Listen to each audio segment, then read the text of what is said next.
আন্তর্জাতিক ভূ রাজনীতির উত্তাল সমীকরণে এখন এক বিস্ফোরক ও রোমহর্ষক আলোচনার জন্ম দিয়েছেন প্রখ্যাত ব্রাজিলিয়ান অনুসন্ধানী সাংবাদিক পেপে এসকোবার।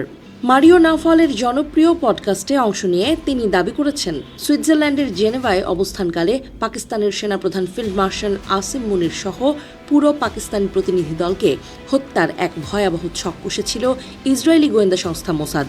এই চাঞ্চল্যকর তথ্য প্রকাশ্যে আসতেই বিশ্বজুড়ে তোলপাড় শুরু হয়েছে, যেন এক অদৃশ্য ছায়াযুদ্ধের পর্দা উন্মোচিত হয়েছে।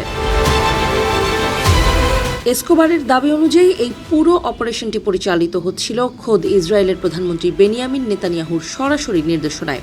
ভূ রাজনৈতিক বিশ্লেষক হিসেবে পরিচিত এসকোবার দাবি করেন, মোসাদ অত্যন্ত নিখুঁতভাবে পাকিস্তানি প্রতিনিধিদের নিঃশেষ করার পরিকল্পনা করেছিল, যেন মার্কিন যুক্তরাষ্ট্র ও ইরানের মধ্যকার জটিল ও স্পর্শকাতর শান্তি আলোচনা চিরতরে নস্যাৎ হয়ে যায়। তবে এই ষড়যন্ত্র বাস্তবায়িত হওয়ার আগেই পাকিস্তানের শক্তিশালী গোয়েন্দা সংস্থা আইএসআই অত্যন্ত সতর্কতার সাথে তথ্যটি ফাঁস করে দেয়। নির্ভরযোগ্য গোয়েন্দা সূত্রের মাধ্যমে চক্রান্তের খবরটি জানতে পেরে ইসলামাবাদ তাৎক্ষণিকভাবে কঠোর অবস্থান গ্রহণ করে।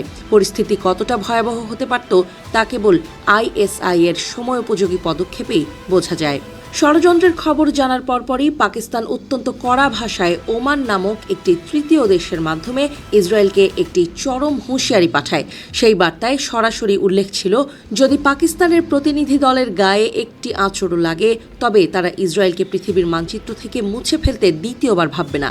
এই বার্তাই ছিল তাদের শক্তির চূড়ান্ত বহিঃপ্রকাশ। উল্লেখ্য, মার্কিন যুক্তরাষ্ট্র ও ইরানের মধ্যে চলমান চরম উত্তেজনাকর পরিস্থিতি নিরসনে পাকিস্তান বর্তমানে মধ্যস্থতাকারী হিসেবে কাজ করছে, যা ইসলামাবাদ সমঝোতা স্মারক হিসেবে পরিচিত। এই শান্তি প্রক্রিয়ার মাধ্যমে দুই দেশের সম্পর্কের বরফ গলানোর চেষ্টা চলছে, যেখানে উচ্চ পর্যায়ের আলোচনায় অংশ নিতে জেনেভায় উপস্থিত ছিলেন মার্কিন ভাইস প্রেসিডেন্ট জে.ডি. ভ্যান্স ও পাকিস্তানি প্রতিনিধি দল।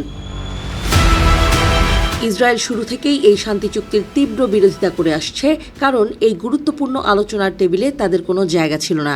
এছাড়াও লেবাননে চলমান সামরিক আগ্রাসনের কারণে ইসরায়েল সবসময় চেয়েছিল এই শান্তি আলোচনা ব্যর্থ হোক। মোসাদের এই কঠিন ষড়যন্ত্রের পেছনে ভূ রাজনৈতিক স্বার্থের এই টানাপোড়েনই মূলত কারণ বলে মনে করছেন অনেক বিশেষজ্ঞ। এদিকে এই চাঞ্চল্যকর দাবির সত্যতা নিয়ে শুরু হয়েছে প্রবল বিতর্ক।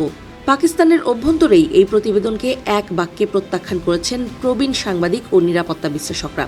সাংবাদিক সৈয়দ তালাত হুসাইন সহ অনেকেই একে অর্থহীন বানোয়াট গল্প হিসেবে অভিহিত করেছেন এবং শীর্ষ পর্যায়ের পাকিস্তানি নিরাপত্তা সূত্রগুলো এটিকে বিকৃত অপপ্রচার বলে উড়িয়ে দিয়েছে।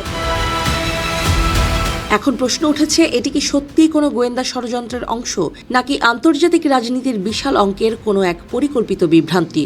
ইসরায়েল বা পাকিস্তানের কোনো আনুষ্ঠানিক প্রতিক্রিয়া না হওয়া পর্যন্ত এই রহস্যের জট সহজে খোলার নয়। তবে এসকোবারের এই বিস্ফোরক মন্তব্য যে ভূরাজনৈতিক পরিমণ্ডলে নতুন করে উত্তাপ ছড়িয়েছে, তা নিঃসন্দেহে বলা যায়।